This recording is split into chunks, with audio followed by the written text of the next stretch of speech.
सुशील जी पगड़ी पहरा रहे हैं, तो ये जो अलायंस है ये हमारी पगड़ी बदल भाईचारा हो गया हमारा सबका।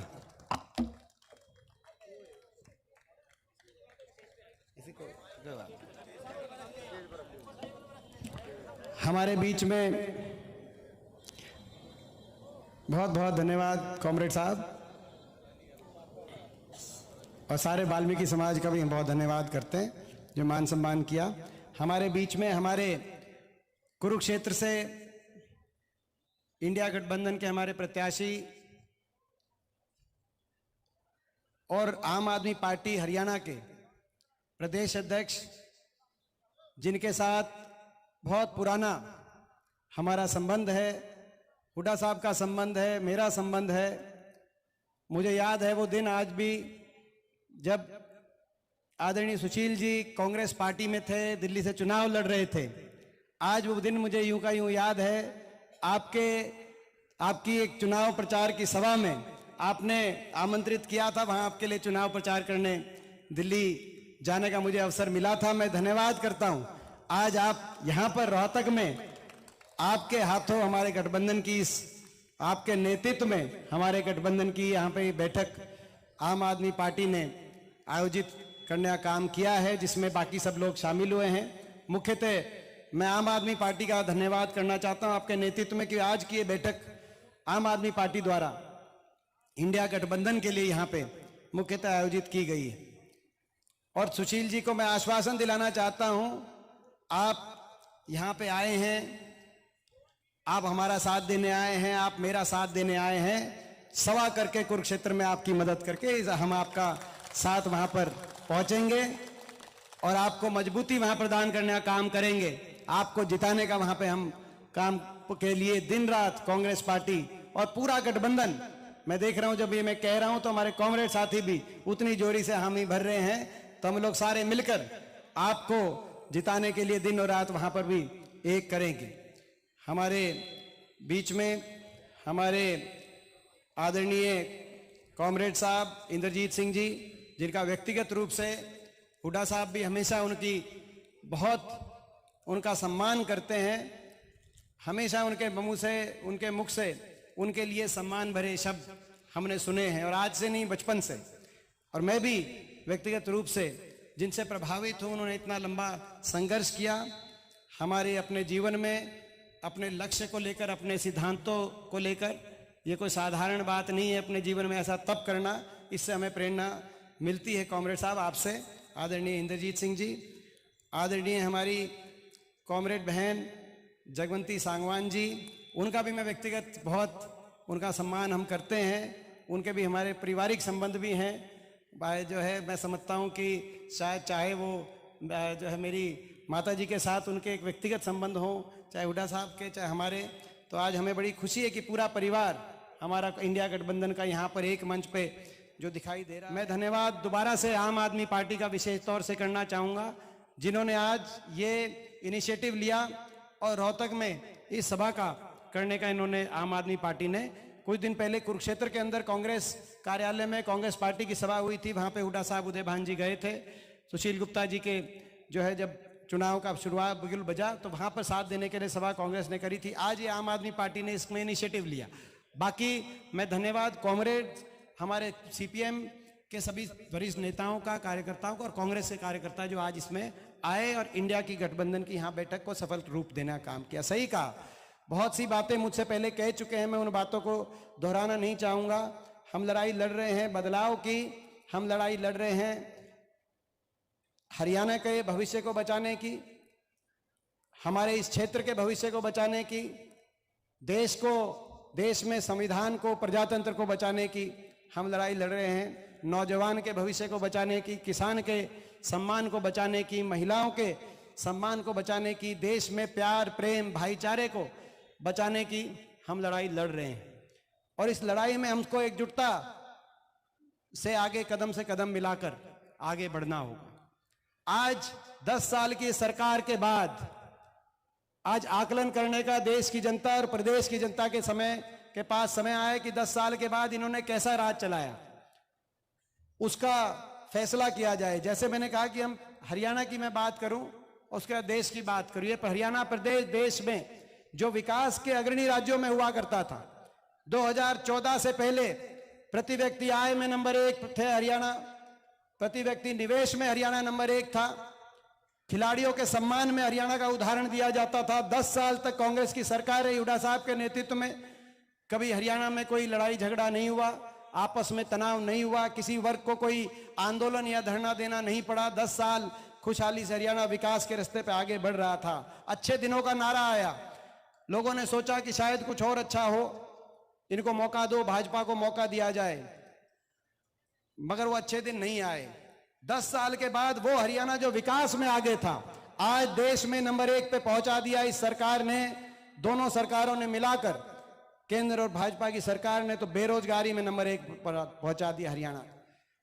हर घर में एक पढ़ा लिखा नौजवान बेरोजगार कतार खड़ी हो गई। और ये हम नहीं कह रहे, विपक्ष नहीं कह रहा, ये भारत सरकार संसद के अंदर, जो मैंने सवाल पूछा था इस सत्र में, उस संसद में, उस सत्र में, उस सवाल के जवाब में भारत सरकार ने कहा कि देश में सबसे ज्यादा बेरोजगारी है तो हरियाणा के अंदर है, और 2014 के मुकाबले 3 गुना बेरोजगारी हरियाणा के बढ़ गई। भारत सरकार बता रही है, तो प्रधानमंत्री जी आपकी अगर केंद्र सरकार ये बता रही है, तो हरियाणा में जब आप वोट मांगने आए तो फिर किस बात को लेकर आप वोट मांगेंगे?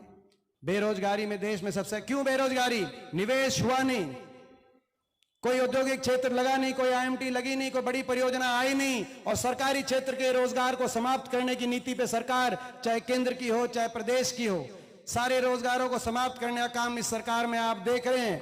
हरियाणा में 2.5 लाख पद या तो समाप्त कर दिए गए, या कुछ पदों को कौशल में परिवर्तित कर दिया गया, जिसमें बिना पेंशन, बिना रिजर्वेशन और बिना मेरिट बैकडोर से जिनकी भर्ती जारी है। और हरियाणा जहां जय जवान जय किसान का नारा था, जहां एक और किसान देश का अन्न भंडार भरने का काम करता था, दूसरी ओर हमारा जवान देश को सुरक्षा देने का काम करता था, वहां पर अग्निपथ योजना जैसी योजना की कितनी बड़ी मार। हरियाणा में हर साल 5,500 की भर्ती होती थी पक्की, हरियाणा से 5,500 की, और अब 5,500 की बजाय पिछले साल अग्निवीर लिए गए तो 925 अग्निवीर, जिनमें से आप अंदाजा लगाओ कि 4 साल के बाद 200 सवा 200 पक्के किए जाएंगे, बाकी बिना पेंशन के घर वापस आ जाएंगे।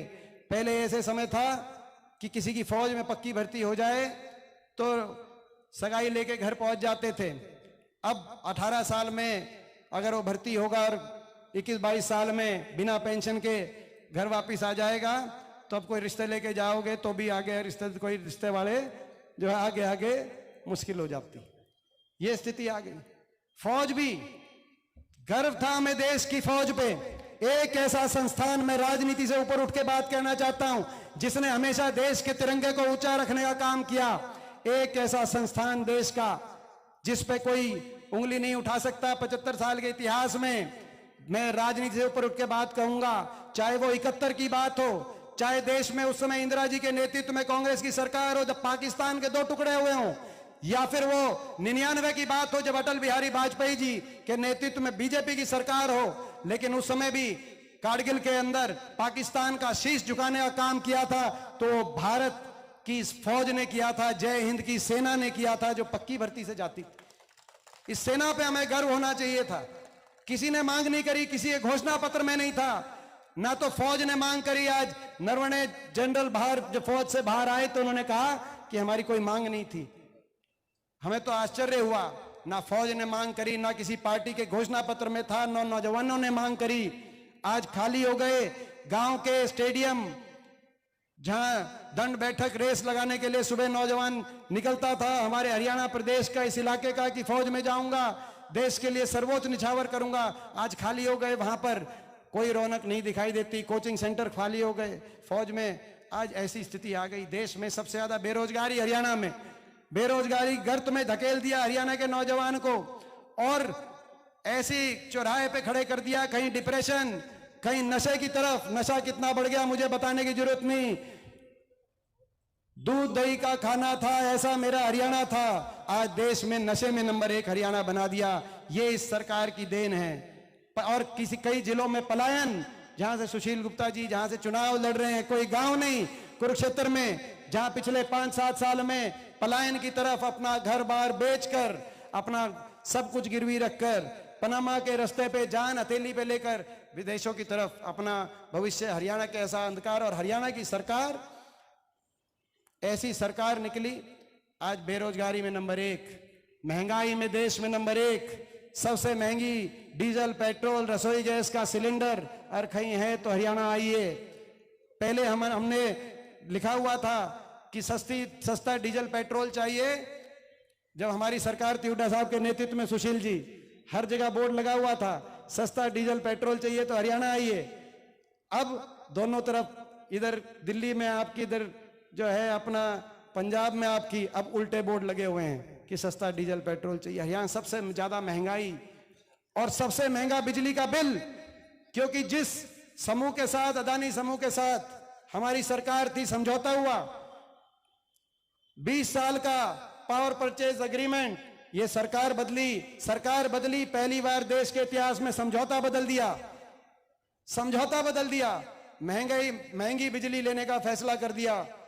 उसी समूह को ज्यादा महंगी बिजली दे रहे हैं। हमारे समय थर्मल कारखाने लगे थे, आज सबसे महंगी बिजली का बिल आज हरियाणा के अंदर, सबसे ज्यादा भ्रष्टाचार आज हरियाणा में। भ्रष्टाचार के आधार पे तो सरकार बनी।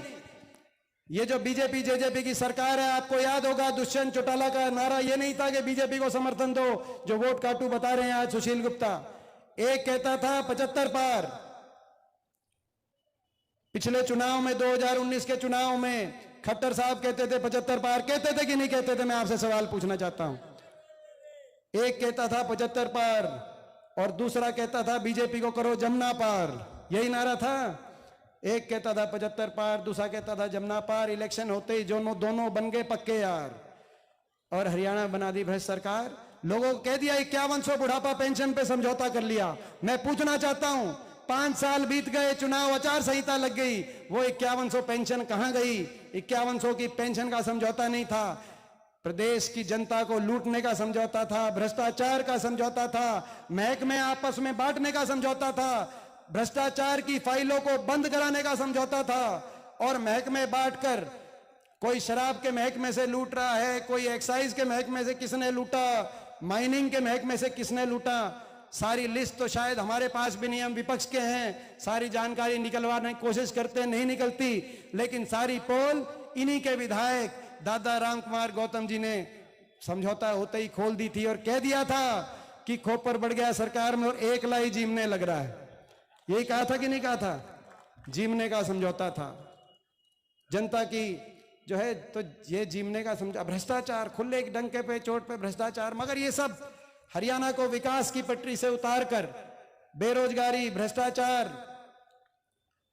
महंगाई में देश में नंबर 1, नशे में देश में नंबर 1, अपराध में आज क्या हो रहा है? अपराध में एक ही फर्क आया है, 2004 से पहले चौटाला राज में भी फिरौतियों के कॉल आते थे, अपहरण होते थे, मगर वो कॉल एक ही फर्क आया है, चौटाला राज में जेलों से कॉल आते थे और अब बीजेपी के राज में विदेशों से कॉल आ रहे हैं। और दनादन कभी बहादुरगढ़ के अंदर गोलीकांड, कभी सांपला के अंदर, ये इलाका खुशहाली तरक्की की तरफ बढ़ गया था ये हमारा प्रदेश, आज अपराध में देश में नंबर 1। तो इन्होंने बहुत नुकसान कर दिया।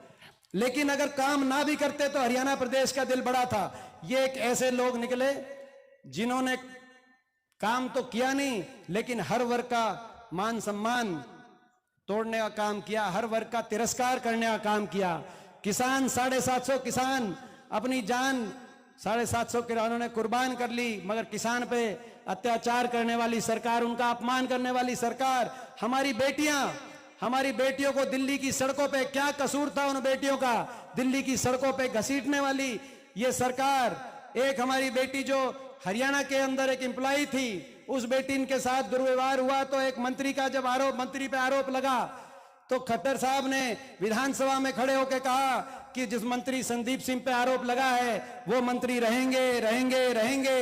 इतना अहंकार खट्टर साहब और सारी भाजपा को मैं कहना चाहता हूं, आपका ये अहंकार हम तोड़ेंगे। अहंकार जाएगा आपका, ये अहंकार जाएगा आपका। ऐसा कैसा अहंकार, ऐसा क्या कसूर था उन लड़कियों का जो एफआईआर करने से मना कर दिया दिल्ली पुलिस ने। बाद में दिल्ली पुलिस ने, सुप्रीम कोर्ट ने जब आदेश किए तो एफआईआर करी और कहा कि हर मौके पर जो आरोपी भाजपा का सांसद था वो दुर्व्यवहार करता था। क्या भाजपा के सांसद और भाजपा के मंत्री दुर्व्यवहार हमारी बेटियों के साथ करें और भाजपा के नेता बेटी बचाओ बेटी पढ़ाओ का नारा दें? ये इससे बड़ा अहंकार की परिकाष्ठा नहीं हो सकती। हम अहंकार तोड़ने के लड़ाई लड़ रहे हैं। इन्होंने हर वर्ग का, सरपंच गए, सरपंचों पे लाठीचार्ज, कर्मचारी ओल्ड पेंशन स्कीम मांगने गए, उन पे लाठीचार्ज, आंगनवाड़ी आशा वर्कर जो जगमती जी जो आपके भी संगठन उसमें बहुत सक्रिय हैं, वो लोग गए, उन पे लाठीचार्ज। मनरेगा के मजदूर जब गए उन पे लाठीचार्ज अपना मानदेय बढ़ाने। ये तो लाठी की भाषा से बात करने वाली सरकार।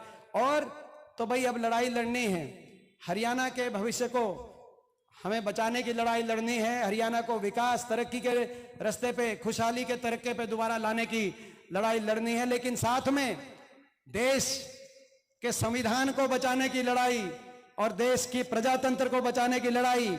प्रजातंत्र का गला कैसे घोटा जाता है सुशील जी, मैंने तो पिछले रोहतक लोकसभा चुनाव में देख लिया था, मगर आप लोगों ने भी चंडीगढ़ के अंदर मेयर की गिनती में देख लिया होगा कि प्रजातंत्र का गला कैसे घोटा जाता है। आज उस बात की भी लड़ाई हमें मिलकर लड़नी है।